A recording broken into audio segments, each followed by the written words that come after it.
नमस्कार, ABC news में आपका स्वागत है। मैं हूं अनुराग सक्सेना। आज देश की बात हम करेंगे। देश के 18वीं लोकसभा का पहला सत्र शुरू हुआ है, उस पर हम बात करेंगे। लेकिन आज 18वीं लोकसभा जब शुरू हुई है, उसमें कई चीजें हुई। ये सत्र कई मायने में खास होने वाला है। आज प्रधानमंत्री नरेंद्र मोदी सहित कई सांसदों ने शपथ ली है। बाकी सांसदों को भी प्रोटेम स्पीकर भर्तृहरि महताब ने शपथ दिलाई। कल यानी 25 को भी निर्वाचित सांसद शपथ लेंगे। वहीं 26 जून को स्पीकर पद का चुनाव होगा। इसके पहले 7 बार के सांसद भर्तृहरि महताब को प्रोटेम स्पीकर नियुक्त किया गया। इसके बाद प्रधानमंत्री नरेंद्र मोदी ने संसद भवन में अपना संबोधन दिया। इस दौरान पीएम मोदी ने आपातकाल के बहाने कांग्रेस पर जमकर हमला बोला और कहा कि कल 25 जून है और ये कभी ना भूलने वाला वो काला धब्बा है जिसने लोकतंत्र की धज्जियां उड़ा दी थी। उधर विपक्ष भी अपने तेवर में नजर आया। पीएम मोदी और मोदी सरकार पर हमलावर नजर आया। विपक्ष कई मुद्दों पर सरकार को घेरने की तैयारी कर रहा है और एकजुटता के साथ। इस पर हम चर्चा करेंगे। आखिर वो क्या मुद्दे होंगे जिस पर विपक्ष घेरने वाला है इस बार एनडीए सरकार को, और विपक्ष कितना ताकतवर नजर आएगा एनडीए के सामने। और सबसे बड़ी बात यह है कि जिस तरीके की चीजें हो रही हैं, संविधान बचाने को लेकर, संविधान की प्रतियां लेकर इस बार विपक्ष वहां पर पहुंचा है, क्या संविधान को बचाने वाली बात कारगर साबित होगी? क्योंकि पीएम मोदी ने आज बहुत बड़ा हमला बोला और कल 25 जून है, उस पर भी स्ट्रेटेजी जो तैयारी है वो बीजेपी की तरफ से की जा रही है। इस पर चर्चा पे हमारे साथ आज अहम जो हमारे खास मेहमान हैं वो यहाँ पर जुड़ रहे हैं। उनसे परिचय आपका करा देता हूँ। हमारे साथ बीजेपी के नेता, बीजेपी का पक्ष रखने के लिए संजय कटियार जी मौजूद हैं, और हमारे साथ कांग्रेस के प्रवक्ता, कांग्रेस के नेता मोहित दीक्षित जी हमारे साथ हैं। साथ ही साथ हमारे साथ सपा के नेता मोहम्मद शारिक जी हमारे साथ मौजूद हैं। आप तीनों का बहुत बहुत स्वागत है। सीधा सीधा सबसे पहला सवाल जो है वो हम सीधे आज मोहित दीक्षित जी आपसे शुरुआत करेंगे, इसलिए क्योंकि विपक्ष जो पहले कमजोर नजर आता था, इस बार विपक्ष ताकतवर नजर आ रहा है। इस बार विपक्ष ने वो एकजुटता दिखाई है जो शायद अभी तक देखने को संसद भवन में नहीं मिली, क्योंकि नई संसद भवन है। नई संसद भवन में इस बार नई सरकार के गठन के बाद ये पहला मौका है जब पहला सत्र हो रहा है। और इस बार उत्तर प्रदेश के वो दोनों युवा नेता जिनको कहा जाता है यूपी के दो लड़के, यानी राहुल गांधी, अखिलेश यादव, एक साथ अगल बगल बैठे नजर आए और संविधान की बात करते नजर आए। क्या लगता है इस बार विपक्ष क्या मुद्दे लेकर हमलावर होगा बीजेपी के पास?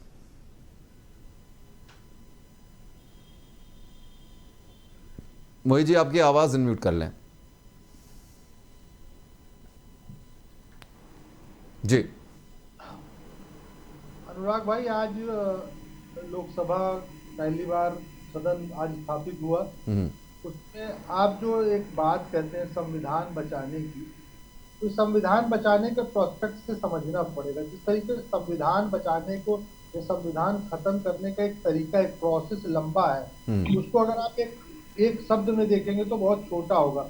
उसके लिए लगातार संघर्ष करना पड़ता है, चाहे सत्ता के खिलाफ विपक्ष को कहीं ना कहीं उसकी नीतियों पे, रीतियों पर जिस तरीके से काम किया जाता है। आज अगर हमने संविधान बचाने का मुहिम लिया तो उसमें कहीं ना कहीं जो नौकरियां होती हैं युवाओं की, वो लगातार कहीं ना कहीं खत्म करने का प्रयास किया गया। जब नौकरियां खत्म करने का प्रयास किया गया तो और भी जो संवैधानिक प्रावधान जो दिए गए हैं नौकरियों के बहाने हमारे समाज को, वो भी कहीं ना कहीं गौड़ होते दिखते हैं। तो जब बात आती है संविधान बचाने की, तो कहीं ना कहीं जो सरकारी एजेंसियां जिनका दुरुपयोग करने लगती है, अगर बहुत ताकत में सरकार जो रही है हमारे 10 साल की भारतीय जनता पार्टी की, तो वो संवैधानिक संस्थाओं को अपनी पार्टी के फ्रंटल की तरह उपयोग करते हुए विपक्ष पर कहीं ना कहीं गलत तरीके से उसका उपयोग करती हैं और संविधान को धता बताने की कोशिश करती हैं।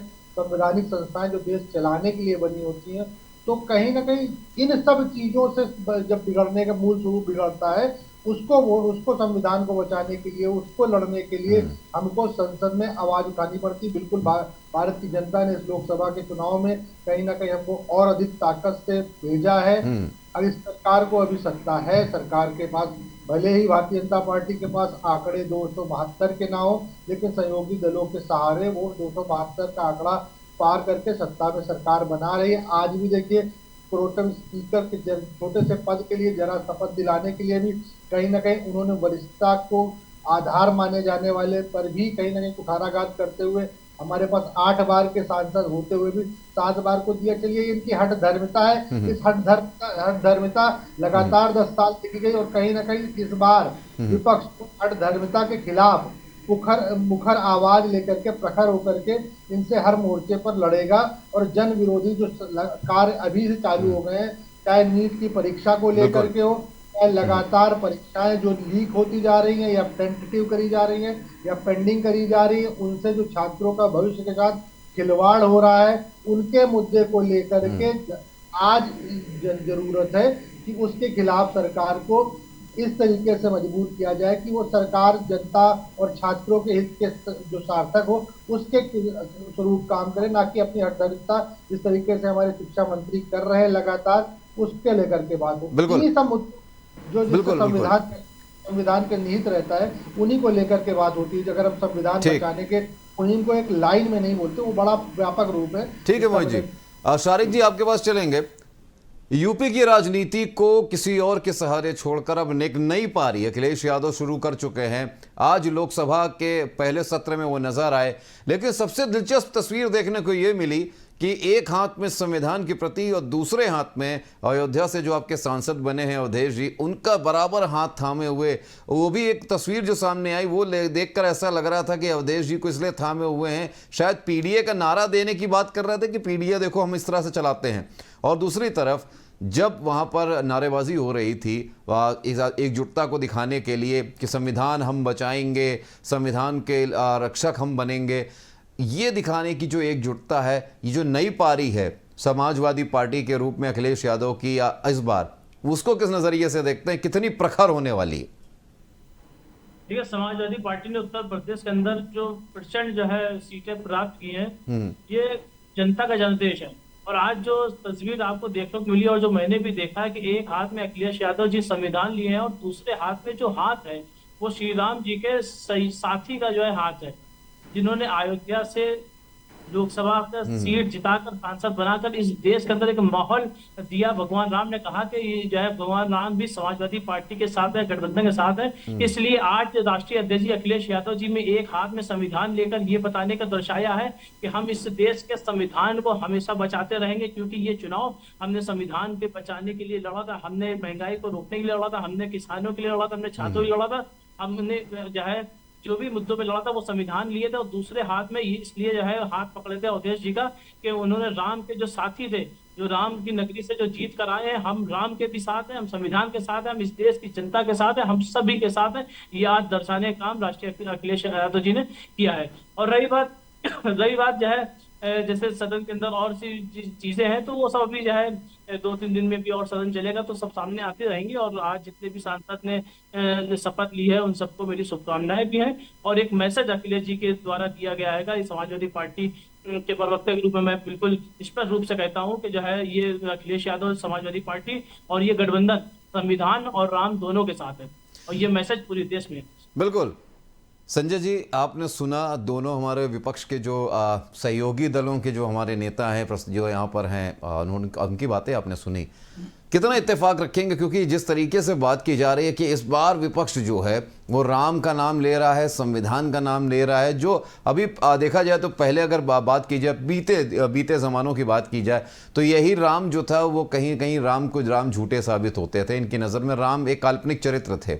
संविधान की बात की जाती है तो आज प्रधानमंत्री नरेंद्र मोदी ने खुद कहा अपने भाषण में कि संविधान का काला धब्बा, संविधान के जो लोकतंत्र है उसमें काला धब्बा बताया गया 25 जून को, यानी कल 25 जून है, 25वीं वर्षगांठ आपातकाल की मनाई जाएगी। 50 वर्ष पूरे हो रहे हैं एक तरह से, और उसको लेकर विपक्ष को घेरने की कोशिश की। आप कितना इत्तेफाक रखते हैं? मोहम्मद सारिक, पहले तो एक लाइन में ये बता दिए कि अयोध्या नाम की कोई लोकसभा है क्या? बहुत रट्टा लगाते हो आप लोग, झूठ झूठ झूठ। अरे भाई अब तो झूठ परोसना बंद करो यार दोनों लोग। अयोध्या नाम की कोई लोकसभा ही नहीं है। संविधान संविधान चिल्लाते हो, संविधान व्यवस्था, आयोग व्यवस्था, लोकसभा है फैजाबाद। और फैजाबाद की लोकसभा में अयोध्या एक विधानसभा है, और विधानसभा भारतीय जनता पार्टी ने जीती हुई है। अयोध्या अयोध्या करके परसेप्शन नैरेटिव क्रिएट कर रहे हैं। अरे अब चुनाव खत्म हो गया यार, सही बात बोलो ना।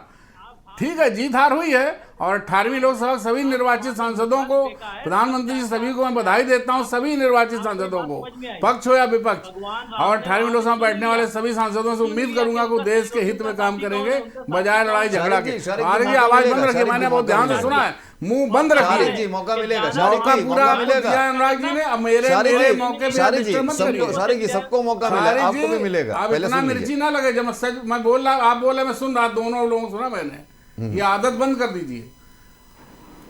और आज जो अभी आप सवाल करें, लोकतंत्र काला धब्बा तो है 50 साल, कल पूरे हो रहे हैं। 24-25 की रात में श्रीमती इंदिरा गांधी ने रातों रात बिना कैबिनेट बैठक, बिना किसी बैठक किए, बिना प्रस्ताव पास किए, सीधे फखरुद्दीन अली राजपथ से रातों रात आर के धवन को भेज कर दस्तखत करवा लिया था। और इमरजेंसी सिर्फ कुर्सी बचाने के लिए, कुर्सी पे बैठे रहने के लिए ये काम किया। वो लोकतंत्र और संविधान की हत्या थी जिसको कभी देश भुला नहीं सकता।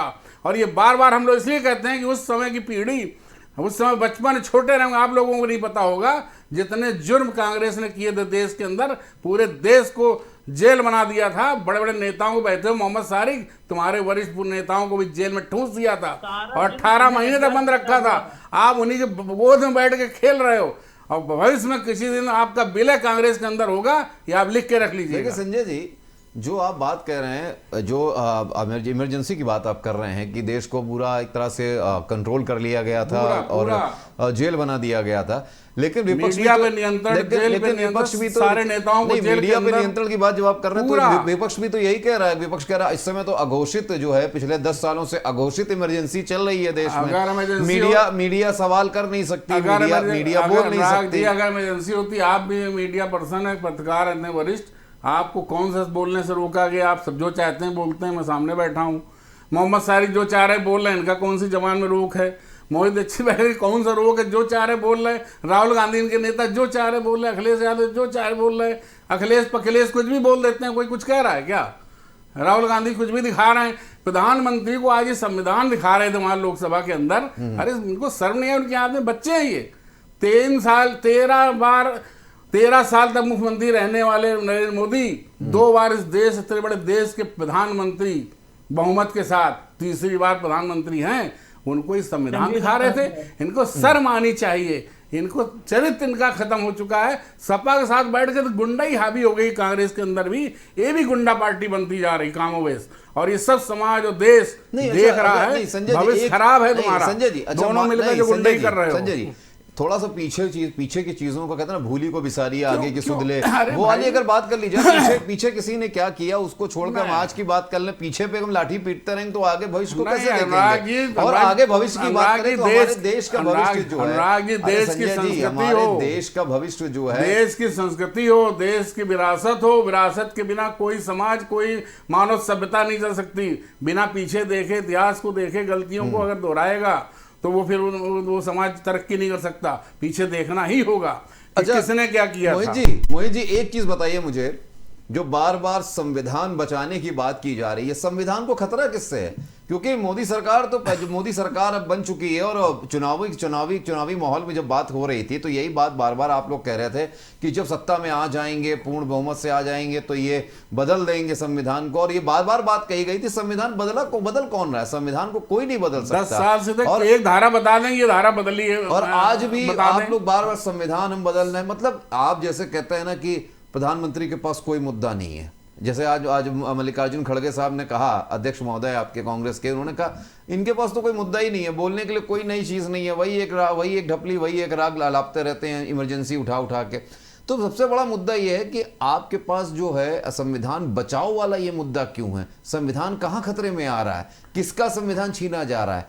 मीडिया की अगर बात कर लीजिए तो मीडिया का संविधान कहाँ छीना जा रहा है? किसके जुबान पे रोक लगाई जा रही है? सभी तो अपना काम कर रहे हैं। आप भी खुल के बोल रहे हैं, मैं भी खुल के बोल रहा हूँ, सभी लोग बोल रहे हैं। मोदी तो संविधान चाहे जो कह लेते हैं। कहने का मतलब वही है कि संविधान को अब खतरा किससे है, ये थोड़ा स्पष्ट करें। बोलूं मैं संजय जी? बिल्कुल बोलिए। देखिए, जब देश का प्रधानमंत्री नोटबंदी करता है और उसके मंत्रालय के किसी मंत्री को या किसी भी शख्स को नहीं मालूम होता है तो इसको तानाशाही बोलते हैं। कहीं ना कहीं संवैधानिक ढांचे के अनुसार काम न करना बोलते हैं। जब देश में काला कानून कृषि को लेकर के आया जाता है और उसकी भनक भी नहीं लगती कृषि मंत्री तक को या और भी लोगों को। इसको बोला जाता है संविधान विरोधी कार्य। जब ईडी, आईटी, सीबीआई की रेड्स पड़ती हैं और 90% से ऊपर उन नेताओं पर पड़ती हैं जो विपक्ष के लोग रहते हैं, और वो जब भारतीय जनता पार्टी की सदस्यता ले लेते हैं तो उनके दोष मुक्त तक करने की प्रक्रिया हो जाती है। इसको बोलते हैं संविधान का कहीं ना कहीं नहीं तो मोहित जी, ये तो हमेशा होता है, जो सरकार में आ जाता है, सत्ता में आ जाता है, वो तो अपने अपने बंदों के पुराने केसेस सब विड्रॉ कर लेता है। ये तो कौन सी नई बात है, ये तो हर जगह होता है, चाहे आप यूपी में कर लीजिए, चाहे बाहर वाले तो आतंकियों के मुकदमे वापस ले रहे थे, हम लोगों ने रोक लगाई नहीं। और दूसरी बात किसानों की एमएसपी अभी सरकार ने बढ़ाई है। जैसे ही वो आई अस्तित्व में, तीसरी बार आई है मोदी 3.0, उन्होंने सबसे पहला काम तो सबसे पहली फाइल तो प्रधानमंत्री ने साइन की किसान निधि योजना की, जिसमें कितने करोड़ों रुपए उनके ट्रांसफर किए गए। दूसरी बात, उन्होंने जो दूसरा फाइल उन्होंने उठाई है, दूसरी फाइल भी उन्होंने एमएसपी की बात करी, एमएसपी बढ़ा दी गई है दालों पे या रबी की फसलों पे। तो आप ये तो देखिए कि एमएसपी भी बढ़ाई जा रही है। हाँ, मुद्दे जो हैं उन पे बात करिए, संविधान की बात मैं पूछ रहा हूं। आप संविधान, ये तो आप मोदी 1/3.0 की बात कर रहे हैं ना। मैं मोदी जो 10 साल का कार्यकाल हो गया उसकी तानाशाही की बात कर रहा हूँ, जिसके खिलाफ हमने मुहिम लेकर के निकले कि नहीं, इस बार अगर भारतीय जनता पार्टी जो मांग कर रही थी 1/2 बहुमत के साथ सत्ता में आने की, 370 में 400 पार की, तो कहीं ना कहीं जो एजेंडे में रहा है आरएसएस के, आज से नहीं, जब से वो आरएसएस बनी हुई है और जब से भारत का संविधान बना हुआ, संविधान के खिलाफ उन्होंने जो तो मोहित जी, आरएसएस और बीजेपी में तो खुद ही भीतरघात इस समय चल रही है, खुद ही नाराजगी चल रही है, इस पर भी तो आप थोड़ा सा देख लीजिए। वो केवल उनकी आपस की नूरा कुश्ती होती है। वो सत्ता में जब कमजोरी आ जाती है, जब नए सत्ता शीर्षस्थ की कहीं ना कहीं उनको कमजोर दिखती है, तो आरएसएस मुंह चलाने लगती है। बाकी 10 साल लगातार मोदी जी ने उनको उपेक्षा करते हुए, देश की उपेक्षा करते हुए, देश की संवैधानिक संस्थाओं की उपेक्षा करते हुए नीतियां लगाई, चलाई, उस पर आरएसएस चुपचाप सहती रही। मणिपुर का कांड आज एक दिन का नहीं है, 1 साल से लगातार भारत के देश के मणिपुर हिस्सा है जो जल रहा है, उस पर आरएसएस कुछ नहीं बोली। टीएमसी का गढ़ क्या कहेंगे, पश्चिम बंगाल नहीं जल रहा है। संदेश खाली में कुछ बोलते नहीं आप लोग कभी भी। नहीं, संदेश खाली तो पुराना हो गया। इलेक्शन के बाद से जो अभी इस समय वहां पर बीजेपी कार्यकर्ताओं के साथ हो रहा है, जो वहां पर हिंदुओं के साथ हो रहा है, वहां पे जो तस्वीरें सामने आती हैं, उसको लेके क्या कहेंगे? क्या वो जो हो रहा है, टीएमसी आपकी सहयोगी पार्टी है ना, सहयोगी दल है इंडिया गठबंधन की, वहां पे गलत नहीं हो रहा? वो संविधान के अनुसार है इनके, वहाँ संविधान के अनुसार है। तो मैं कहूँगा संजय जी से अपने बड़े नेताओं के साथ पहुंचिए, देखिए कार्यकर्ताओं क्या दुखता है, या केवल एक माहौल बनाने के लिए प्रयास किए जा रहे हैं, क्या सच में इन चीजों को मतलब आप लोगों को आग लगा दे, मार दे, वो संविधान सम्मत है मोहित जी? आप उसको जाइए ना, जब देखिए तो, क्योंकि ये केवल बातें में ही है कि सच में इसको अगर आप इतनी मजबूत सरकार लेकर के आप लगातार तीसरे कार्यकाल में सत्ता में बैठ रहे हैं, इस तरीके की घटना हो रही है, राज्यपाल आपका बैठा हुआ है, राज्यपाल कोई एक्शन नहीं ले रहा है सरकार के खिलाफ, तो कहीं ना कहीं आपकी नीतियां उस पर प्रश्न खुद उठा देती हैं कि इतनी शक्तिशाली सरकार होने के बाद भी आपके देश में इस तरीके की बात हो रही। गृह मंत्री आपके पास है, राज्यपाल आपके पास है, केवल एक प्रोपोगंडा बनाने के लिए, मतलब मंशा नहीं है कि उसको चलते रहना चाहिए, राजनीति चलती रहनी चाहिए। बिल्कुल सही बात है। आपने संदेश खाली का रिजल्ट जो भारत की जनता ने दिया उसको देखा, जैसे किस तरीके से संदेश खाली को बिल्कुल प्रचारित किया गया, भारत की जो जनता थी उनके विवेक पर प्रश्न हम नहीं उठा सकते ना, तो उन्होंने निर्णय दे दिया संदेश खाली का। या बंगाल में जो भी घटनाएं हो रही हैं भारतीय जनता पार्टी के सो कॉल्ड कार्यकर्ताओं के साथ, तो वहां पर जो मैंडेट आ रहा है, तो जनता का विवेक पर हम प्रश्न उठा दें, आपकी कार्यशैली पर भले ही प्रश्न उठा दें कि क्यों ऐसा लगातार हो रहा है। आपके पास गृह मंत्रालय भी आपका देख रहा है, उसकी जिम्मेदारी बनती है। अगर इस तरीके से कोई भी चीजें हो रही हमारे देश के किसी कोने में, तो कतई बहुत घृणित चीज है। अगर ऐसा संभव है, अगर नहीं संभव है तो हो सकता है आप केवल राजनीति के लिए ऐसी चीजें कर रहे हो। अगर सच में सामाजिक उसके लिए कर रहे हैं तो आपको जाना चाहिए और उसको पटल पर ला करके, जनता के पटल पर ला करके, उसका दूध का दूध पानी का पानी करके उनके साथ न्याय करना चाहिए। बिल्कुल सही बात है, बिल्कुल सही बात कह। शारिक जी आपके पास चलेंगे, आप कुछ कहना चाह रहे थे जब संजय जी बोल रहे थे, आप कुछ कहना चाह रहे थे। अब संजय जी जो अभी कह रहे थे कि फैजाबाद नाम से सीट है, मैं ये बताना चाहूंगा, जब चुनाव का आगाज प्रधानमंत्री नरेंद्र मोदी ने किया था, तो सिर्फ अयोध्या का नाम लिया, कहीं पे भी फैजाबाद का अरे नाम पहले नहीं वो तो बता दो, लिया। फैजाबाद लोकसभा के अयोध्या, ये तो बता दो यार। अच्छा, लोकसभा का नाम बता दो आप, उनके पड़ा है तो आज सारे उनको याद आया। लोकसभा का नाम बताओ पहले, आज लोकसभा उनको का सही नाम लो। कम से कम उस शहर का नाम तो याद आ गया, वरना ये तो जो है इतिहास के पन्नों में भुलाने का काम कर रहे थे। और रही बात, देखिए इन लोग पास कोई मुद्दे नहीं होते हैं कि ये आज भी जो प्रधानमंत्री जी ने जो मुद्दा उठाया सदन के अंदर, तो ये समझ लीजिए अंधभक्ति में जो कमी आई थी। तो आज लंगड़ी सरकार का जो पहला दिन था, उसमें उन्होंने अंधभक्तों को फिर से जो है नफरत भरने का काम किया। क्योंकि इस मुद्दे पर जब राहुल गांधी जी से सवाल किया गया तो उन्होंने इस पर स्पष्ट जवाब दे दिया था। उन्होंने बिल्कुल स्पष्ट जवाब दे के इस बात को खत्म कर दिया था। लेकिन आपसे मैं पूछना चाहूंगा, मैं संजय कटियार जी के माध्यम से पूछना चाहूंगा, क्या प्रधानमंत्री नरेंद्र मोदी जी अपने जो घोषित आपातकाल जो लगाए हैं पिछले 10 सालों से, क्या वो एक्सेप्ट करेंगे कि उन्होंने जो झूठे वादे किए थे, जो इस प्रदेश की जनता के साथ जो नाइंसाफी हुई, जो किसानों के साथ जो हत्याएं हुई, जो है मणिपुर के अंदर इतनी बड़ी घटना हुई, क्या इन सब के लिए वो माफी मांगेंगे या नहीं मांगेंगे, या इस तरह की बात करके फिर से एक नई ऊर्जा अंधभक्ति की ओर बढ़ाएंगे?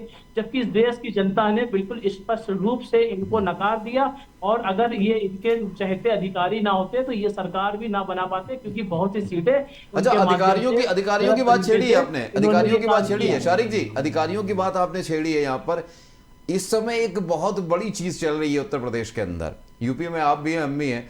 अधिकारियों के ऊपर इस समय बड़ी नकेल कसी जा रही है। सवाल निकल के आता है अधिकारियों की बात कि जो हुटर्स हैं, जो उनके स्टिकर्स हैं, या फिर अगर बात की जाए जो वो अपने साथ लाइट लगाते हैं हुटर्स के साथ साथ, वो अधिकारियों को बिल्कुल निशाना बना के उतारा जा रहा है। जबकि खुद कहा है कि जो प्राइवेट गाड़ियां हैं उनमें स्टिकर, चाहे पुलिस का हो या काली फिल्म हो या हुटर हो या नीली बत्ती लाल बत्ती हो, ये नहीं लगेगी। बावजूद उसके देखा जा रहा है, आपको नहीं लगता कि कहीं ना कहीं जो नेता हैं या जो नेतागण हैं उनको, या खास तौर से जो अधिकारी गण हैं, जो एसडीएम प्रशासनिक अधिकारी, उनको निशाना बनाया जा रहा है? क्योंकि सड़कों पर जब आप निकलते हैं, मैं निकलता हूं, मैं खुद देखता हूं कि कई ऐसे तस्वीरें मेरे पास भी हैं जो मैंने खुद निकाली हैं। पुलिस लिखी हुई गाड़ी पे 3 से 4 लोग सवार हैं जो पुलिस के नहीं हैं, और धड़ाधड़ वो गाड़ियां दौड़ रही हैं, उनको देखने वाला कोई नहीं है। आपको नहीं लगता कि कहीं ना कहीं इस बार दो फड़ हो रहे हैं? क्योंकि अभी हाल ही में ये देखने को आ रहा है कि प्रशासनिक अधिकारी और पुलिस के बीच में तनातनी चल रही है इन चीजों को लेकर। देखिए जो इस तरह की गाड़ियां हैं, अगर देखिए अधिकारी उस गाड़ी में मौजूद है तब तो कोई बात नहीं, लेकिन बहुत से ऐसे लोग होते हैं जो इस तरह के नाम का मिसयूज करते हैं, तो इस तरह के नाम का मिसयूज करके एक गलत संदेश देना चाहते हैं। तो अगर ये शासन के द्वारा ये कार्य किया जा रहा है तो ठीक है, नकेल उनके ऊपर कसनी चाहिए जो सत्ता की आड़ में, जो सत्ता के थोड़े से लिंक बनाकर और इस तरह का काम करना चाहते हैं, तो उनके ऊपर नकेल कसना बहुत जरूरी है। क्योंकि ये जो आज प्रदेश के अंदर जो माहौल खराब किया गया, ये इन्हीं लोग के द्वारा खराब किया गया। अभी हाल ही में एक घटना भी हुई है, ये कानपुर में ही घटना हुई है कि जो है एक वकील साहब को, जिसके पीछे जो है उत्तर प्रदेश सरकार लिखा हुआ था, जी लिखा था जी, उन्होंने जो है कुचलते हुए ले आकर, कल रात का ही घटना है। इंसान की जिंदगी की कोई वैल्यू नहीं है सरकार में। आप जो है वैल्यू किसकी दे रहे हो? जो है आपको इंसान को महत्व देना चाहिए, क्योंकि आप जो है जो सरकार बना रहे हो, इंसान के वोट के से जीत कर जो है सरकार बना रहे हो, तो उनको मूलभूत सुविधाएं देने का हक, अधिकार आपको है कि आप उनकी जो है मूलभूत सुविधाएं, उनके अधिकार दें। लेकिन आप उनको अधिकार ना देके आप जो है आवारा जानवरों के ऊपर जो है आप साड़ के ऊपर ध्यान दे रहे हो। सारे अपराधी भाई कोई भी हो, कैसे आप महिमा पंडित कर रहे हो? कोई भी अपराधी हो, नेताओं के द्वारा जान ली जा रही, आप उस पर कार्रवाई करनी चाहिए। आपका सपा कार्यकर्ता लखनऊ के अंदर सीओ को बोनट पे लाद करके घुमा रहा था 10 किलोमीटर तक, आपकी सरकार थी, वो भूल गए मोहम्मद सारे। लेकिन अभी भी आज सदन के अंदर ये था कि हो सकता हो कि जो है कुछ ऐसी चर्चा हो कि आज देश की जनता को एक अच्छा खुशहाली का पैगाम दिया जाए, लेकिन नहीं, उन्होंने तुरंत वही बात उठाकर फिर से वही नफरत भरा माहौल पैदा करने की कोशिश करी। देखिए जो चीज पिछली चली गई, तो उस पे ऊपर अगर किसी ने एक्सेप्ट भी कर लिया तो उस बात को खत्म कर देना चाहिए। लेकिन ये चीज भारतीय जनता पार्टी के अंदर बिल्कुल नहीं देखी जाती। और ये बात अगर इमरजेंसी की कर रहे हैं तो मैं इनको ये बता दूं, इमरजेंसी के थोड़े दिन के बाद जब चुनाव हुआ था तो इंदिरा गांधी जी पुनः जो है बहुमत के साथ सरकार बनाया। फिर उसके बाद जो है 1984 के अंदर जब चुनाव हुआ तो जो नारा इनका था वो नारा कांग्रेस पार्टी ने पार किया, तो देश की जनता भी समझती है क्या सही है क्या गलत है, क्योंकि उस वक्त की परिस्थितियां क्या बनती हैं ये हम आप नहीं बता सकते, क्योंकि हम लोग उस वक्त में नहीं थे। उस वक्त के दौर के जो लोग थे वो बता सकते हैं क्या परिस्थितियों में ये चीज जो है की गई। तो वो जो वक्त था वो गुजर गया, उस वक्त के लिए जो है जनता ने अच्छा, जवाब आज दे की दिया, बात कर लेते हैं, जनता ने आज की जवाब बात दे कर दिया, लेते हैं। जनता ने शारिक सरकारें बनाई। जी, शारिक जी, बहुत इसीलिए मैंने बातें कहा कराते हैं भूली को अनुराग। विसारिए आगे की सुध ले। बात यह है कि पीछे जो हो चुका उसको छोड़िए, लेकिन अभी जो मामले चल रहे हैं क्या उस पर सवाल देना मोदी सरकार को जायज नहीं लगता? आपको नहीं लगता कि ये जो आज भाषण दिया गया है उसको किनारे करके पेपर लीक के मामले पे देना चाहिए था? नीट की जो परीक्षा है, क्योंकि प्रधानमंत्री जी मंचों से तो बड़ी बड़ी बातें करते हैं, जब परीक्षा का समय आता है तो छात्रों से छात्र छात्राओं से संवाद भी करते हैं, वहां जाके उनको ज्ञान भी देते हैं, लेकिन इस मामले पर उनकी चुप्पी, कहीं ना कहीं खामोशी जो है वो कहीं बीच में अखर रही है कि आखिर प्रधानमंत्री जी चुप क्यों है? अरे प्रधानमंत्री जी का ज्ञान अगर क्या मोहित जी से सवाल है मुझसे सवाल है? आप ही से है। अगर इस देश की जनता अगर प्रधानमंत्री जी के अगर जो है बात को सुनकर अगर कोई भी तैयारी करेगा तो वो जाहिर सी बात है वो फेल होना उसका तय है, क्योंकि इनके बताए हुए फॉर्मूले, इनकी बताई हुई बात बिल्कुल बिल्कुल भी गलत होती है, जो है भारत के जो है उसमें चैप्टरों में नहीं पढ़ाया जाता है। तो इनकी बात को सुनना बिल्कुल ही मतलब गलत है। लेकिन वैसे आपके सहयोगी दल जो बिहार के तेजस्वी जी, उनका नाम सामने आ रहा है, आपको भी पता होगा, उनका नाम भी सामने आ गया इस धांधली में। उनके जो पीएस हैं, पर्सनल सेक्रेटरी साहब हैं, उनका नाम आया है इस धांधली में, पेपर लीक मामले में। संजय जी, संजय जी, हाँ जी, जब बात हो रही है पेपर लीक की बात की गई है, ठीक है, प्रधानमंत्री नरेंद्र मोदी जो है नहीं बोले हैं, ये बात अखर रही है, सवाल उठता है कि हर मुद्दे पर बोलने वाले प्रधानमंत्री आखिर पेपर लीक के मामले पर छात्र छात्राओं को ज्ञान जब देते हैं तो इस मामले पर उन्होंने क्यों नहीं दिया? सवाल में समझ गया जी। अनुराग जी, जब देश की बड़ी से बड़ी जांच एजेंसियां किसी भी प्रकरण को जांच कर रही हूं तरह तरह से, प्रधानमंत्री का वहां क्या काम बचा? नहीं तो जांच कर रही है, जांच की दिशा में चल रही है, तो आज आप बोल रहे, तो आज ही तो आप कह रहे हैं बोलने के लिए। नहीं संजय जी, अनुराग जी, तो आज ही तो आप बोलने कह रहे ना। पहले तो आपके शिक्षा मंत्री और सुनिए, तेजस्वी यादव का उसमें नाम आया, तेजस्वी यादव का उसमें नाम आया, कहीं ना कहीं ये लोग जुड़े हुए हैं इस भ्रष्टाचार में, जुड़े बहुत हैं, फिर चिल्लाएंगे विपक्ष की तरफ, बंदूक कर देते हैं मोदी जी। अरे भाई, भ्रष्टाचार लिप्त तो दिखोगे तो जेल जाओगे। आप पार्टी केजरीवाल जेल में तो है। नहीं संजय जी, ये तो बात देखिए घुमाने वाली बात हो गई। मैं सीधा नहीं संजय जी, सीधा सवाल मेरा, घुमाइए मत। देखिए सीधा सवाल, आज सीबीआई इसको जांच कर रही है, कब से मांग की जा रही है? आपके शिक्षा मंत्री जो बने हैं धर्मेंद्र प्रधान जी, ये इसको टालते रहे, वो उन्होंने सीधे कहा कि अरे नहीं ऐसा कुछ नहीं हुआ है और ऐसा कुछ नहीं मानेंगे, हम जांच करवाएंगे। जब धीरे धीरे बाद में उनको समझ में आया कि नहीं, एजेंसी गलत थी। ट्विस्टिंग देखिए, सब विपक्ष का ट्विस्टिंग नैरेटिव है, उसमें भी आप फंस रहे हैं। मैं नहीं फंस रहा हूं, मैं तो धर्मेंद्र प्रधान जी के आप विपक्ष के नैरेटिव फंस रहे हैं। देखिए, हालात बदलते वाले बयानों पे बात, कोई घटना घटी है, अपराधी चाहे जितना बड़ा ताकतवर हो, चाहे जिस दल का हो, चाहे वो किसी भी दल का हो, मैं कह रहा हूँ किसी भी दल का होगा, जितने निशाने पर आएंगे वो सब आपराधिक कानूनी ढंग से सजा पाएंगे और किसी भी हालत छात्रों के साथ अन्याय नहीं होने वाला मोदी जी के रहते हुए, ये समझ लें। अच्छा, दूसरी बात अभी ये सारी बोले थे लंगड़ी सरकार, बार बार इन लोग एक बड़ा मतलब बड़ी टीड़ है, लंगड़ी सरकार है, 99 वाले लंगड़ी सरकार बता रहे हैं, 33 वाले लंगड़ी सरकार बता रहे हैं, 145 सांसद में सरकार बना के आप 10 साल चलाए थे 2004 और 9 में, और आप बताते हैं हमारी लंगड़ी सरकार 240, तुम सब मिला के तो 240 हो नहीं, और आप बताते हैं लंगड़ी सरकार कौन सा नैरेटिव गठन करना चाहते हैं?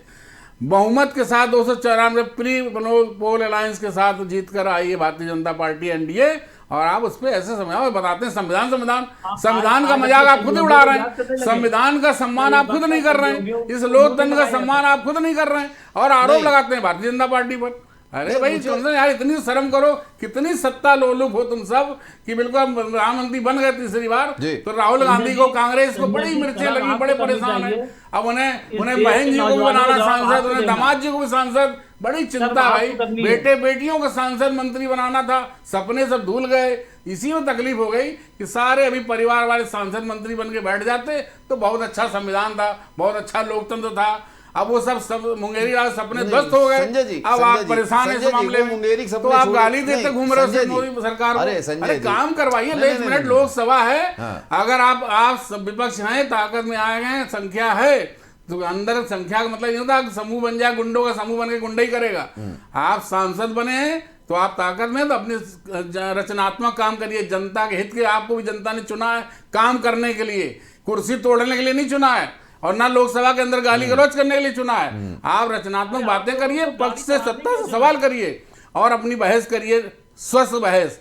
मगर ये गुंडागर्दी वो अल्लाह करेंगे तो आपका सांसद होना बिल्कुल गुनहगार है। आप आज तो सांसद ये होना। प्रधानमंत्री जी ने भी कहा है कि हमें विपक्ष से उम्मीद है कि सार्थक बिल्कुल, सवाल करेंगे, सार्थक बात करिए, नारेबाजी नहीं होगी। बीती अच्छा तारीख मोहित सार जी, में जब आप खुद ही कह रहे हो मोहित जी उस एक पे चीज आप रहने नहीं, लगे। मोहित जी एक चीज बताइए, पेपर लीक मामले का मैंने अभी सवाल पूछा, संजय जी ने उस चीज को भी थोड़ा सा इधर उधर घुमा दिया। अब एक सवाल सीधा, सिर्फ एक मुद्दा नहीं है पेपर लीक के अलावा जो रेल दुर्घटनाएं हैं, अश्विनी वैष्णव जी, जब पिछली साल 2023 में एक रेल दुर्घटना हुई थी, आपको भी याद है, मुझे भी याद है, और उस रेल दुर्घटना के बाद क्या उनका जवाब था? वहाँ 300 लोग जब मारे गए थे, उसके बाद ये था कि हमने कवच बनाया है। वो उसको दिखा भी रहे थे कि ऐसे ट्रेन जाएगी, अपने आप रुक जाएगी। आखिरकार इन मामलों में कवच कहाँ चला गया, ये सवाल नहीं उठता है। और क्या ये जिम्मेदारी नहीं बनती है कि अगर आपके डिपार्टमेंट में इस तरह की चीज़ें लगातार हो रही हैं तो आपको, जैसे नैतिकता के नाम पे पहले होता था कि मैं नैतिक जिम्मेदारी लेता हूं और त्यागपत्र दे देते थे, अब तो ऐसा लगता है नैतिकता खत्म होती जा रही है। क्यों मोहित जी? देखिए, ये सत्ता पक्ष को अपनी नैतिकता दिखानी होती है। आज इतना प्रचंड सवाल है नीट को लेकर के, और संजय जी ने इतना गोलमोल जवाब दिया। अगर आप जांच एजेंसियों के सहारे रहेंगे तो 24 लाख लोग के परिवार, बच्चों के, जिन्होंने आज नीट एग्जाम दिया है, उन्होंने वोट दिया है, ना कि उन्होंने वोट आप या हम आप पार्टियों को दिया है, ना कि जांच एजेंसियों को दिया है। जांच एजेंसी क्या काम करेंगी, किस तरीके का काम करेंगी, ये तो आपका मंत्रालय अभी से बता रहा है। वो पहले दिन से डिनायल मोड पर है। आज आप तेजस्वी यादव, अरे तेजस्वी यादव को अभी तक आप बचा रहे थे क्या ये कह करके कि कोई भी घपला, कोई भी वो नहीं हुआ है? तो कहीं ना कहीं आपकी जांच एजेंसियां जब अपने ऊपर आ रही होती आरोप, तो तेजस्वी यादव का नाम, इधर का नाम, उधर का नाम, किसी पीएस के सारे, अरे पीएस एक सरकारी पद है, आप जाइए जांच करिए बैठ करके। आप पहले तो मंत्रालय त्यागिए, जब आप निकम्मे नकारा है कि आप न केवल इसका नीट का यूजी प्रोग्राम, नीट का पीजी भी आपने बंद कर दिया, आपने जाकर के यूजीसी नेट का एग्जाम भी अभी रोक रखा है। तो जो लोग तैयारी करके बैठे हुए हैं, पूरा सत्र उनका डिले हुआ जा रहा है, और आपकी सरकार अभी भी जांच एजेंसियों के सहारे बैठी हुई, केवल और केवल सर को मैं बोलूंगा कहीं ना कहीं रेगिस्तान में डाल करके ये मान रही है कि तूफान नहीं आएगा।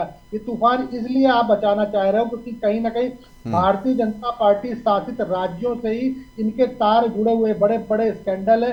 हजारों करोड़ों का ये घोटाला घपला करने वाली ये युक्तियां हैं। ये किस तरीके से नीट के एक केवल प्यादे को आप हटा करके उस जवाबदेही से जैसे बचना चाहते हो, उसको लेकर के चाहे रेल मंत्रालय ले ले, रेल मंत्रालय में लगातार दुर्घटनाएं हो रही हैं। अश्विनी वैष्णव वही चेहरा वही दिखेगा आपको, धर्मेंद्र प्रधान वही चेहरा आपको दिखेगा। तो क्या भारतीय जनता पार्टी अपने चुनिंदा चेहरों पर इतनी मोहताज है, या वो मोदी के साथ उनकी कौन सी जुगलबंदी है कि उनके अलावा मोदी जी को दूसरे चेहरे मंत्रालय पर पसंद नहीं? हम नहीं बोल रहे कि मोदी जी इस्तीफा दे दें, हम इस्तीफा कम से कम वो शिक्षा मंत्री दे, जिसके राज्य जिसके होते हुए पिछली बार भी वही थे, वर्तमान भी वही बनाए गए, और उनके होते हुए लगातार नीट का एक जो एग्जाम है, वो चाहे यूजी का हो, चाहे पीजी का हो, चाहे यूजीसी नेट का हो, सब रोके जा रहे हैं। कहीं ना कहीं घपला बड़े स्केल पे पकड़ा जा रहा है लगातार। तो उनको जवाबदेही बनती है क्योंकि पिछली बार भी वो थे, इसलिए कहीं ना कहीं उनको इस्तीफा देना पड़ेगा।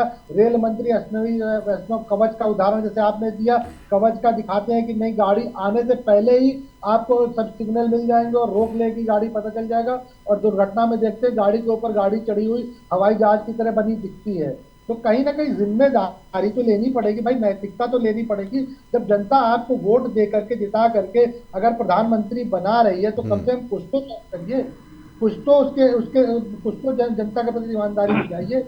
जनता ने हमको वोट दिया तो कम से कम शर्म करते हुए उस पद पर बैठे जिम्मेदार को कम से कम पद मुक्त करें, किसी दूसरे पदाधिकारी को ला करके जांच कराएं आखिर कौन सा वो जो कवच बनाया गया था वो युक्ति कहाँ फेल हो रही है, या नीट का जो एनटीए बनाया गया वो कहाँ फेल हो रहा है, किन किन लोगों के हाथ में पहुंच गया है, कितना बड़ा स्कैंडल है, कितने बड़े उससे कहाँ जवाब ले लेते हैं मोहित जी। संजय जी देखिए, अभी पहले तो ये भाई नकल अध्यादेश ला, हमारे राजनाथ सिंह पूर्व शिक्षा मंत्री थे उत्तर प्रदेश में, नकल अध्यादेश लाए थे, उसको हटाने का काम मुलायम सिंह, आपके एलाइज बैठे हैं समाजवादी पार्टी के, मुलायम सिंह ने आते ही नकल अध्यादेश को तुरंत खत्म किया और नकल करा करा के छात्रों का भविष्य इतना खराब किया, नकलची बना बना के शिक्षा का स्तर गिराने का कार्य किया, वो आप भूल गए।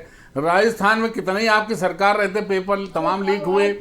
अब बोलो नहीं, अब सुनने का मादा रखो मोहित, सुनने का मादा रखो भाई, बस यही आप खराब डिरेल करना चाहते हैं आप बहस को। 24 लाख अनुराग जी रुके, देखिए उसमें बता दिया ना, वो सीबीआई जांच करे, उसमें आपका काम नहीं, आप उसमें नाक मत घुसेड़िए। और जितने भ्रष्ट लोग हैं, आप जितने भ्रष्टाचार में लिप्त लोग हैं वो जेल में हैं, जेल की हवा खा रहे हैं। आपके एलाइज आप पार्टी के नेता जेल में हैं, हाई कोर्ट सुप्रीम कोर्ट घूम रहे हैं, कोई उनको राहत नहीं दे रहा, उसमें भी मोदी जी को दोषी आप बताते हो। न्यायालय अपना काम कर रहा तो आपको बड़ी तकलीफ है। अरे भाई भ्रष्टाचारियों इतना मत पालो भाई, बढ़ाते आप ही हो, पालते आप ही हो, फिर आरोप लगाते हो मोदी जी पर। ये सब बातें बंद करिए। सारे भ्रष्टाचारी आपने बना रखे, समाजवादी पार्टी में आओ, सारे जेल में, इत्तेफाक से सारे जेल में, ये सजा याफ्ता है या जेल में या बेल पर बाहर हैं। तो आप इन सब चीजों को भूल क्यों जाते हो? चलनी में 6 है 70, आप सूप नहीं है, इसलिए ऐसी बातें मत करिए दोनों लोग। अब रह गई बात दिखेंगे। अब ये सब शिक्षा माफिया जितने चलाए थे ना समाजवादी पार्टी सरकार में, शिक्षा माफिया होते थे इस प्रदेश में, अब माफियागिरी इस प्रदेश में बंद है। किसी तरह की माफियागिरी इस प्रदेश के अंदर नहीं है, ना चलेगी, और अभी भविष्य में भी नहीं चलेगी।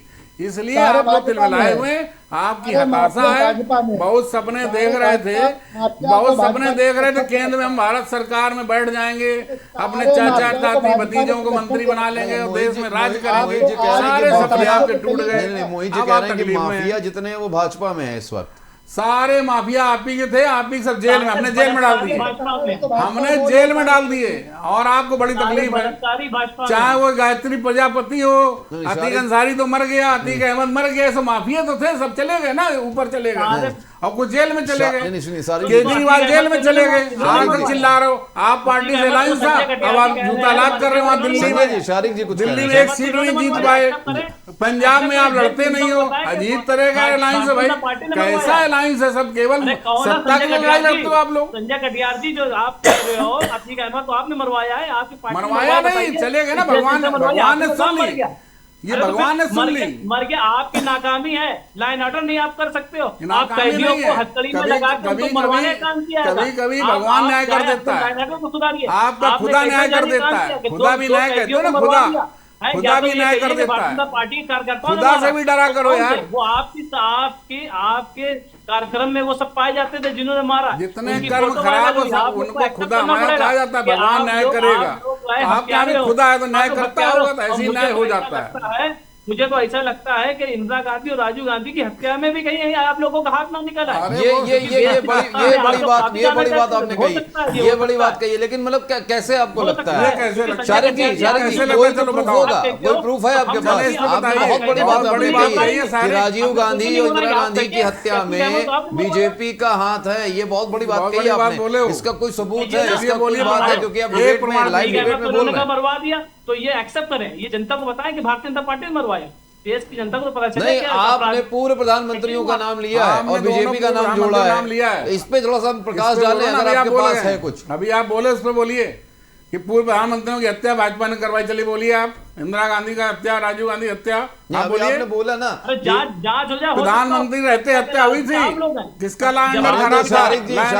शारिक जी ऐसे तो शारिक जी ऐसे तो बदलो नहीं, सारी प्रधानमंत्री लाल बहादुर शास्त्री, पूर्व प्रधानमंत्री लाल बहादुर शास्त्री की जो मृत्यु रहस्यमय हत्या, वो भी रहस्यमय हत्या है। ताशकंद वाला मामला जो अभी भी है, और उनको छोड़िए, सुभाष चंद्र बोस की अगर बात करें, सुभाष चंद्र बोस के लिए किसका हाथ था?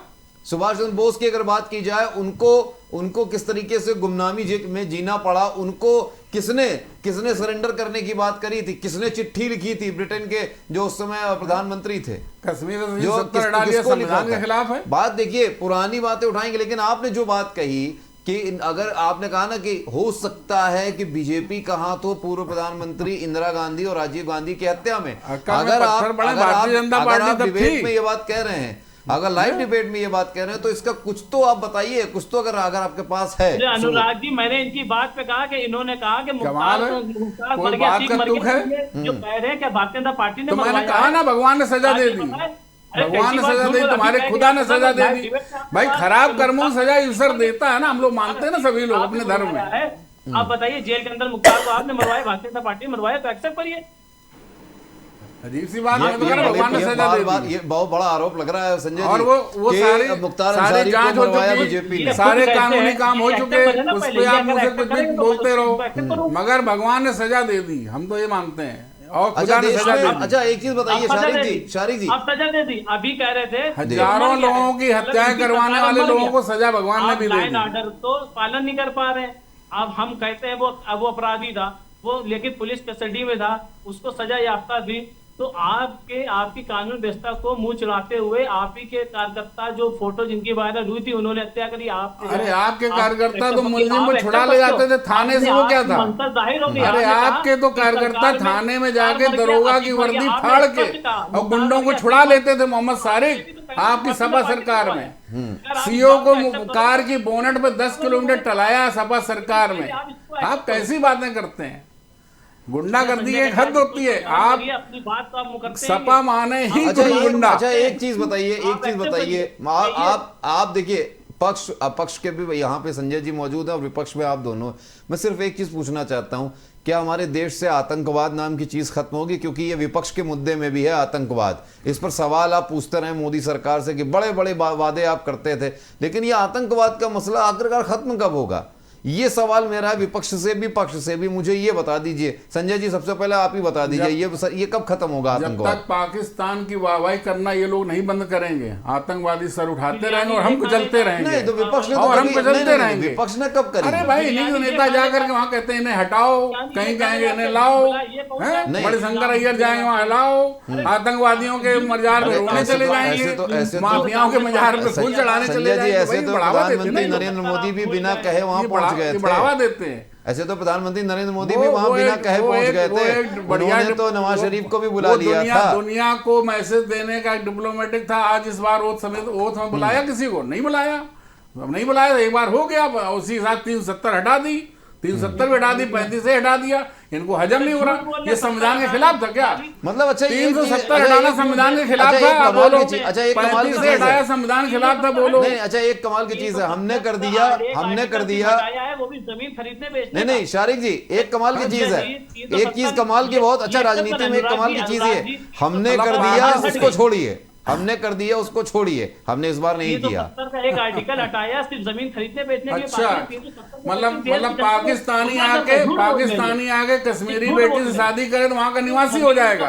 उत्तर प्रदेश से अगर कोई आदमी जाए वहाँ शादी करे तो वहाँ निवासी नहीं होगा। उस धारा को हमने हटा दिया, लेकिन ये गलत हुआ। शारिक जी अब एक झंडा, एक विधान, एक निशान है कश्मीर के अंदर, हमारा अविभाज्य अंग है कश्मीर, जिसमें आपको खराब लग रहा है? संजय जी मेरा यही खराबी है। शारिक जी एक चीज बताइए, 370 मान लीजिए आप करें, धारा 370 का एक क्लॉज हटाया है, ठीक, जमीन खरीद फरोख्त को लेके और शादी विवाह को लेके आपने कहा ना वो करवाया, मान लिया। लेकिन आपको नहीं लगता इससे पहले जो दोहरी नागरिकता वाली बात चलती थी, वो दोहरी नागरिकता नहीं, दोहरी नागरिकता भी तो चलती थी। पाकिस्तान से कोई आता था शादी करके जा सकता था, और शादी करके वहां से आके यहाँ रह सकता था, और आप नहीं जा सकते। उत्तर प्रदेश का आदमी नहीं जा सकता। तो भारत में शामिल किया गया था, तो उस वक्त जो भी मुआहदे तय हुए थे वो मुआहदे चले आ रहे थे, ठीक है। उसके बाद भारतीय जनता पार्टी ने जो कहा था क्या वो कर दिखाया। ये तो देश की जनता के साथ एक खिलवाड़, एक झूठ, एक फ्रॉड। नेहरू जी ने गद्दारी की। अच्छा कश्मीरी हिंदू के साथ जो हुआ, कश्मीर मुद्दे को लटका कर कांग्रेस के नेहरू जी ने गद्दारी की थी देश के साथ, जो आज तक कश्मीर समस्या हल नहीं हो पा रही थी। मोदी जी ने उसको हल किया, अमित शाह जी के द्वारा हल किया गया। हटाने के लिए वो आर्टिकल को सिर्फ हटाया गया। मेरी इतनी सी बात है, अगर आप दोहरी नागरिकता बात कर रहे हैं तो ये जब भारत के अंदर इसको शामिल किया गया था तो उनकी शर्तों के आधार से 21 जून को आपने योगा दिवस में देखा है? देश की जनता को कहा था 50,000 लोग योगा कर रहे हैं। अच्छा नहीं योगा की बात, एक मिनट शारिक जी मेरा सवाल मैं पूछ लेता हूँ। नहीं देखिए कश्मीर में बड़ी शांति है, नहीं कश्मीर में शांति है, ठीक है। आपने योगा वाली बात कर ली तो मैं एक चीज पूछना चाहता हूँ। जब हम बात करते हैं विदेशों में हमने बहुत सशक्त रूप से अपना झंडा गाड़ा है भारत ने और दुनिया ने देखा है, कनाडा की अगर बात कर लें, कनाडा के संसद के अंदर एक खालिस्तानी के लिए वहां पर शांति पाठ किया जाता है, वहां पे मौन रखा जाता है, और वहां के नेता हो चाहे प्रधानमंत्री हो, वो दो टूक बात करते हैं कि उसके हम प्रधानमंत्री नरेंद्र मोदी को G7 के लिए आप बुलाने पे हम सोचेंगे। यानी कि आप खालिस्तान के विरोध में हैं और खालिस्तान के लोगों को लेकर वहां पे इस तरीके का रवैया अपनाया जाता है। और फिर आपने योगा की बात करी, अभी आपको पता होगा सोशल मीडिया पे एक तस्वीर वायरल हो रही है, एक सोशल मीडिया इन्फ्लुएंसर है, उसने स्वर्ण मंदिर में जाके उसने सिर्फ योग की मुद्रा कर ली। उसके बाद क्या हुआ, उसको धमकियां मिलने लगी, उसको वहां के जो सुरक्षा एजेंसियां वहां पे उन्होंने धमकियां दी हैं, कई लोगों को वहां से ड्यूटी से हटाया गया है। सबसे बड़ा मुद्दा ये होता है कि गुरुद्वारे के अंदर नमाज पढ़ना अलाउड है, और अगर योग कोई कर रहा है, जो कि योग, नमाज भी एक योग है, नमाज भी एक योग है एक तरह से, और अगर कोई योग कर रहा है तो उस पर धमकियां उसको मिलती हैं, जबकि वो बेचारी माफी भी मांग चुकी है। बात ये कि ये किस तरीके की चीजें चल रही है। नहीं, ये तो सवाल आपसे पूछ रहा हूं मैं, सवाल तो आपका सरकार को आपकी नहीं, तो मैं कह रहा हूँ पावर बैकअप कौन दे रहा है? ये एलाइज बैठे हुए लोग, वहां पंजाब में सरकार किसकी है? इनके एलाइज की सरकार है, उन्हीं का मुख्यमंत्री है। क्या किया उन्होंने? अगर ऐसा हुआ क्या किया? धमकी जिसने दी उसके लिए क्या किया? और ये जो जाता है कनाडा तक मसला जो चल रहा है बार बार, ये सारी ताकत पंजाब से दी जा रही है, और ये सब इसके मिले जुले कांग्रेस वाले हो, चाहे आप वाले हो, ये लोग सबसे बड़े तो आप हैं, सबसे बड़े आप आपके पास है, सबसे बड़े आप पार्टी है।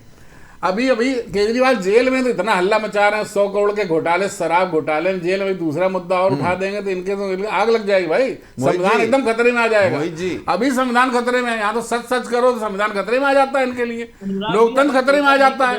मतलब चोरों को पकड़ो, भ्रष्टाचारियों को जेल भेजे तो संविधान खतरे में है, छोड़ दे तो भी संविधान खतरे में। अरे भाई कौन सी भाषा बोलना चाहते हो आप? शारिक जी बताए कौन सी भाषा चाहते हैं आप? अभी पश्चिम बंगाल सरकार को भंग कर देगी तो अभी सिर करोगे जी मोहित जी। अब आप 4 सरकारें भंग कर देते थे हमारी पार्टी होती, लेकिन ये पेपर लीक वाला मामला आप नहीं खोल सकते, क्योंकि आप ही ये सब कर रहे हो, आप ही साजिश करता हो, आप ही ये सब कर रहे हो ऐसा। तेजस्वी यादव, अच्छा का कोई जवाब नहीं है। तेजस्वी यादव सहयोगी किसके? तेजस्वी यादव सहयोगी किसके? तेजस्वी यादव सहयोगी किसके? आपके रिश्तेदार भी, आपके नेता के और सहयोगी भी। इसके अलावा कुछ नहीं। और ये देश के अंबू बनाने के लिए बैठे हो क्या? केवल तेजस्वी यादव को बचा रहे थे क्या पहले दिन से? कोई किसी को नहीं बचा रहा, जब नाम आया तो आए, अभी और आएंगे। अरे अभी मोहित जी, अभी और आएंगे, अभी कुछ कांग्रेसी भी आने वाले हैं, कुछ कांग्रेस के लोग भी आने वाले हैं, देखते जाइए आप। बहुत बड़ा घोटाला, सब शामिल हो। सारे भाजपाई गुजरात के हो चाहे बिहार के हो, सब लिप्त है। भाजपा को बदनाम करने के लिए आप लोगों की साजिश है, आप सब शामिल हो। और बताइए मोहित जी को बदनाम करने का कुत्सित प्रयास है आप लोगों का, सब शामिल हो। मोहित जी समय समाप्ति की ओर है, मैं आप लोगों से क्लोजिंग से स्टेटमेंट ले लेता हूं। मोहित जी सबसे पहले मैं आपसे ले लेता हूं, एक बताइए मुझे क्लोजिंग स्टेटमेंट में कि ये जो अब नई सरकार के साथ नई गठन हुई है, नए कलेवर में आप सब लोग उतर रहे हैं, और सशक्त विपक्ष सशक्त है, इस बार आप किस तरीके से मुद्दे उठाएंगे? क्योंकि जब आप मुद्दे उठाते हैं संसद में तो उसके पीछे आम जनमानस का पैसा लगा होता है, समय लगा होता है, उसकी कीमत होती है, तो किस तरीके से आप उठाएंगे, उसका क्या हल निकलेगा, ये बताइए जल्दी से। आम जनमानस का पैसा चाहे वो रेल यात्रा कर रहा हो तब भी लगता है। आम जनमानस का पैसा उसका बच्चा जब परीक्षा की तैयारी कर रहा होता है, परीक्षा देने जाता है तब भी लग रहा होता है। आम जनमानस का पैसा तब भी लग रहा होता है जब वो अपने खेती करता है और अनाज उगाता है। तो आम जनमानस के पैसों का जब निरर्थक जाएगा तो उनके सवाल प्रखर होकर के कहीं ना कहीं सत्ता से करे जाएंगे, और सत्ता कहीं ना कहीं उनसे जब मुंह छुपाती दिखेगी और सदन में कहीं ना कहीं उन चीजों का जवाब नहीं देती दिखेगी, कहीं ना कहीं जांच एजेंसियां जेपी संयुक्त रूप से जेपीसी बना करके उसके सार्थक हल नहीं निकालेगी, या परीक्षा को जो घपला घोटाला हुआ है जिसमें मोटा पैसा गुजरात और बिहार के लोगों के पास पहुंचा है उसको रद्द नहीं करेगी, तो कहीं ना कहीं इस सदन में आवाज उठाई जाएगी, सदन को कहीं ना कहीं इस सत्ता को घेरा जाएगा और इसके सदन से लेकर के सड़क तक लड़ा जाएगा। ये सरकार चाहे कितनी मजबूत हो, चाहे बैसाखियों पर हो, इसको कहीं ना कहीं घुटनों पर लाया जाएगा। बिल्कुल। मोहम्मद शारिक जी, क्लोजिंग स्टेटमेंट। आवाज नहीं आ रही आपकी? आपका क्लोजिंग स्टेटमेंट चाहिए, समय समाप्ति की ओर है, किस तरीके से इस बार आप क्या घेरने की कोशिश करेंगे, क्या रिजल्ट निकलेगा सत्यों की जनता के लिए? देखिए अखिलेश यादव ने बिल्कुल स्पष्ट आज दिखा दिया संविधान हाथ में लेकर, क्योंकि जो भी मुद्दे होंगे वो आम जनमानस के होंगे और उनको हर वो मुद्दे मानने पड़ेंगे, क्योंकि इस देश की जनता की जरूरत है, उनकी जो है जो भी परेशानियां हैं, दिक्कतें, उनको दूर की जाएगी। और एक बात मैं आखिरी में जो है आपसे अनुराग जी जरूर कहूंगा, मैं आपसे थोड़ा सा नाराज भी हूँ इस बात से कि इन्होंने ये कहा कि इनकी सरकार में मुख्तार अतीक मर गए, लेकिन आपने इनसे कोई क्रॉस क्वेश्चन नहीं किया। और दूसरी बात, अखिलेश यादव जी, समाजवादी पार्टी जी, गठबंधन जी, लगता है आपने सवाल मेरा सुना नहीं था, लगता है आपने सुना नहीं था, क्योंकि आपको मेरी आवाज नहीं मिल पा रही। मैंने सवाल तुरंत पूछा था कि आपके ऊपर आरोप लग रहा है कि आपके जेल में मारे गए मुख्तार अंसारी मारे गए, उसके लिए क्या कहेंगे? आपने लगता है सवाल मेरा सुना नहीं था। हाँ, उन्होंने जवाब कहाँ दिया? अब जवाब आपने भी तो नहीं दिया मेरा। मैंने तो आपसे मैंने पूछा, आपने कहा इंदिरा गांधी को लेके आपने राजीव गांधी पे निशाना साधा, राजीव गांधी तो आपसे सवाल पूछा, बता दिया भाजपा कहाँ जवाब देना ना देना वो तो आपके हाथ में, सवाल तो मेरा है, मैं तो सवाल पूछूंगा। गैर जिम्मेदारी तरीके से अगर आप सवाल से पलट जाएंगे, कांग्रेस बगल में बैठी, सुन ले संजय जी, देखिए आप सवाल से पलट जाएं, संजय जी पलट जाएं, मोहित जी पलट जाएं, तो उसके लिए मैं कुछ नहीं कह सकता हूं, लेकिन क्योंकि देखिए मेरा काम है सवाल पूछना। मुद्दे होंगे जी नहीं, संजय जी तो अभी भी सुकमा में आज वो शहीद हुआ है, उसके बाद भी आतंकवाद पर इतना गैर जिम्मेदाराना बात कर रहे हैं कि विपक्ष के लोग जाकर पाकिस्तान में ये करते अरे आप कोई ठोस मीडिया नहीं ला पाए। हमारी सेना तो मार रही है, आपके कार्यकाल से ज्यादा आतंकवादियों को हमने मारा है, मारते जा रहे हैं। लेकिन संजय जी आपके नेता रोती हैं, लेकिन संजय जी आपके नेता तो आंसू आती हैं, बुरहान मारा जाता है, रोती हैं भाई। संजय जी लेकिन लगाम बढ़ावा मिलता है, इससे बढ़ावा मिलता है। नहीं संजय जी, लेकिन लगाम नहीं लग पा रही, ये मानिए अग्निवीर। बिल्कुल बिल्कुल बिल्कुल बिल्कुल बिल्कुल बिल्कुल संजय जी से क्लोजिंग ले लें। संजय जी देखिए, जो सवाल हैं मोहित जी के, शारिक जी के, वो बिल्कुल जायज है। आतंकवाद का मुद्दा प्रमुख रहा है, प्रखर रहा है, और आतंकवाद पे आप कहते हैं जड़ से संकल्प है, जड़ से खत्म होगा। लेकिन हमारी सरकार का, हमारी मोदी जी का, अमित शाह का है, लेकिन अभी तक आतंकवाद इस देश में खत्म। अरे भाई अनुराग जी, आप कैसे बात करते हैं? अनुराग जी, अग्निवीर योजना आप ला रहे हैं, अनुराग जी आप आतंकवाद आइए ना, आतंकवाद सुन लीजिए। क्या बम्बई जैसे कांड हुए कभी? क्या जगह जगह बम फटे कभी? क्या ट्रेनों में बम फटे? क्या मंदिरों में बम फटे? पूरे 10 सालों में कहीं बम फटे? कहीं आतंकवादी घटना हुई? लेकिन बिहार कश्मीर के एक सीमित बॉर्डर में जाकर छुपा हुआ है। बिहार में पुल गिरे, एक सीमित बॉर्डर में छुपा हुआ है। अब पुल आतंकवाद नहीं है, वो दूसरा भ्रष्टाचार का विषय है। बिहार में पुल गिरे, वो पुल गिरना आतंकवाद नहीं है। आतंकवादी जोड़ रहे हैं, आतंकवादी घटना बता दो। अभी देखिए नक्सली हमला हुआ, आप देखिए आतंकवादियों से लड़ने की बात कर रहे हैं, घर के अंदर नक्सलाइट्स बैठे हुए हैं। आज चैन सुख की आराम से रह रही भारत की जनता, आज ताज होटल जैसी जगहों पे 26/11 नहीं हो रहा है। अरे 26/11 नहीं हो रहा है, 26/11 नहीं हो रहा है संजय जी, 26/11 नहीं हो रहा तो वाहवाही की बात नहीं है।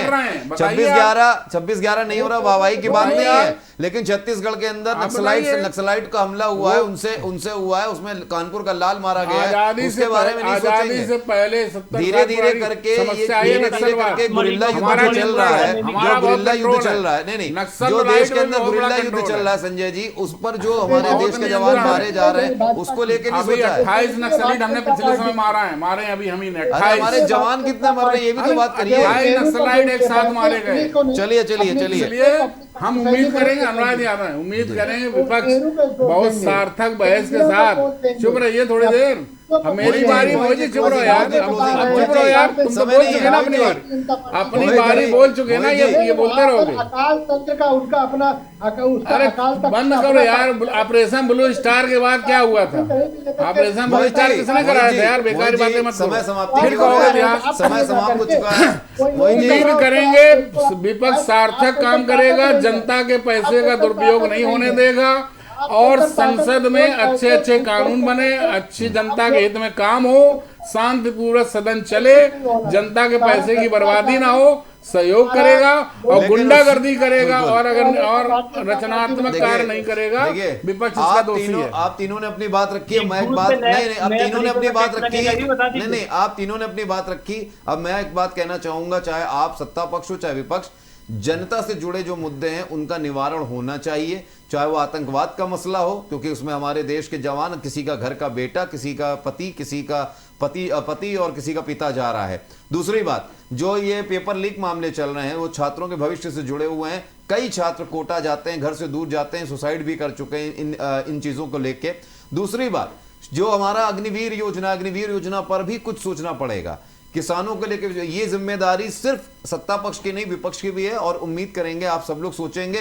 तो और सबसे अहम बात जो रेलवे को लेके बात कही जा रही, रेलवे को सिर्फ एक्सीडेंट की नहीं, रेलवे में जो भेड़ों की तरह लोग भरे जाते हैं, भीड़ जो भरी जाती है, रेलवे में वो जो है नौकरी बदले जमीन वाला धंधा जो चलाया था, भीड़ चाल चलती है, उसमें करना पड़ेगा। नौकरी आप तीनों का नौकरी के बदले बिल्कुल धंधा किसने चलाया था? संजय जी देखिए, बात छेड़ेंगे छेड़ती चली जाएगी, समय समाप्त हो चुका है। संजय जी आपका और मोहित जी आपका, मोहम्मद शारिक जी आपका बहुत बहुत शुक्रिया जुड़ने के लिए। आज हमने जानने की कोशिश की 18वीं लोकसभा जो है, इसका जो आज प्रथम सत्र उस पर क्या कुछ होने वाला है। उम्मीद ये की जा रही है कि पक्ष और विपक्ष मिलकर कुछ ऐसा हल निकालेंगे कि रास्ता निकले और जनता को उसका अधिकार मिले, उसकी जो परेशानी है उसका हल मिले। फिलहाल चर्चा में आज इतना ही, अगले अंक में फिर होगी आपसे मुलाकात। तब तक के लिए आप देखते रहिए ABC न्यूज़। मुझे दीजिए इजाजत, नमस्कार।